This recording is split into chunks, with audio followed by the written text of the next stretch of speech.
وَلَلْآخِرَةُ خَيْرٌ لَكَ مِنَ الْأُولَى إِنَّ اللَّهَ وَمَلَائِكَتَهُ يُصَلُّونَ عَلَى النَّبِيِّ يَا أَيُّهَا الَّذِينَ آمَنُوا صَلُّوا عَلَيْهِ وَسَلِّمُوا تَسْلِيمًا اللهم صل على سيدنا ومولانا محمد وعلى آل سيدنا ومولانا محمد وأصحاب سيدنا ومولانا محمد وبارك وسلم وسلم.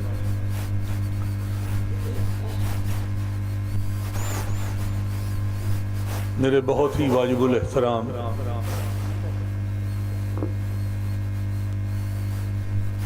جناب صاحبزادہ پیر سید ہدایت رسول صاحب،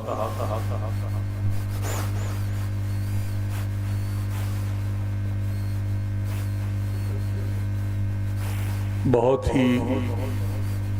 معزز مہمانان گرامی قدر جو سٹیج کی زینت بنے ہوئے ہیں ماشاءاللہ، اور بہت ہی نایاب نعت خانہ نے گرامی قدر جو منصفی کے فرائض انجام دے رہے ہیں، اور نہایت ہی محترم طلباء کرام، شرکائے عزام جو آج کے بزم نور ادب کے اس مقابلہ نعت خوانی میں شریک ہوئے، اور میں اگرچہ ناسازی طبع کی وجہ سے میں کچھ وقت میں نے بیٹھک میں گزارا حجرے میں، لیکن میں آپ کو سنتا رہا. میں نے وہ تمام نعتیں سنی ہیں جو اس سے پہلے آپ پڑھتے رہے، تو میں ذہنی طور پر آپ کے ساتھ تھا. آپ نے کمال نعتیں پڑھی ہیں، بہت خوبصورت نعتیں پڑھی ہیں،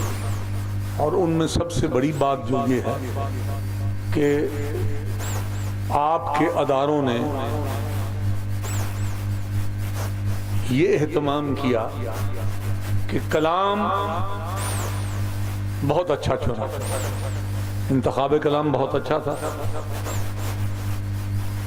اور میں سمجھتا ہوں کہ متن نعت کا جو ہے